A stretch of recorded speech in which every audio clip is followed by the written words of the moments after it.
শীতের তরকারি কদু, সংসারে তরকারি ভালো একটা বধূ, যেমন আমি।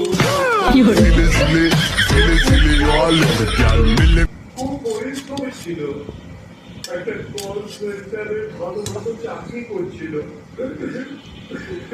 আমাদের আপনাদের কাছে এসেছে, আর এই দলিতের জন্যই আমরা আপনাদের ছেলের আসল খুঁজে খুঁজে বের করবো। আপনারা পোশাক রোহিত সব জানে।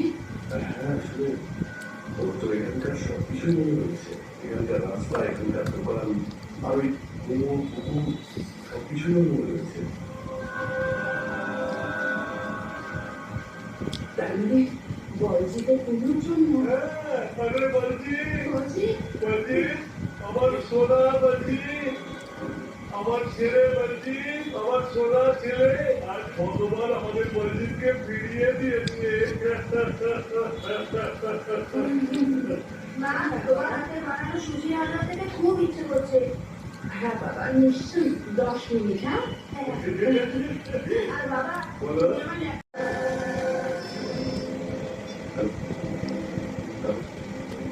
আচ্ছা, ঠিক আছে, কবে কবে কি অবস্থা? যে পুকুরে নদীতে গিয়ে মারা হয়েছিল সেখানে গঙ্গা খুঁজে হচ্ছে। স্যার যদি গঙ্গাটা ওখানে পাওয়া যায় তাহলে আমার যাচ্ছে যে মনে করি রোহিত যা বলছে সেটা। বলজি বাবা, আসি।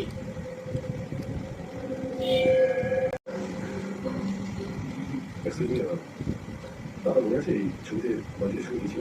নবীটা ছিল, নবীটা বলজিটাকে আমাকে খুব ভালোবাসতো। ভালোবাসতো, আচ্ছা তাহলে এই ছবিটা ছিল আসলে এক থেকে দুজনের মধ্যে ঝগড়া হলো আর বলজিতে ছবিটা ছিল দিল। আচ্ছা,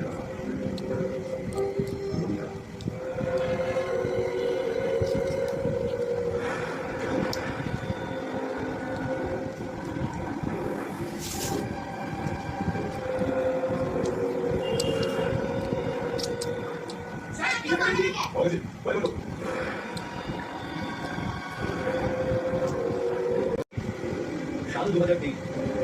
তুমি বলছি বলো বলছি, তুমি এই মুহূর্তে কোথায় আছো? তুমি কি এখন কোন পুকুরের পাশে আছো?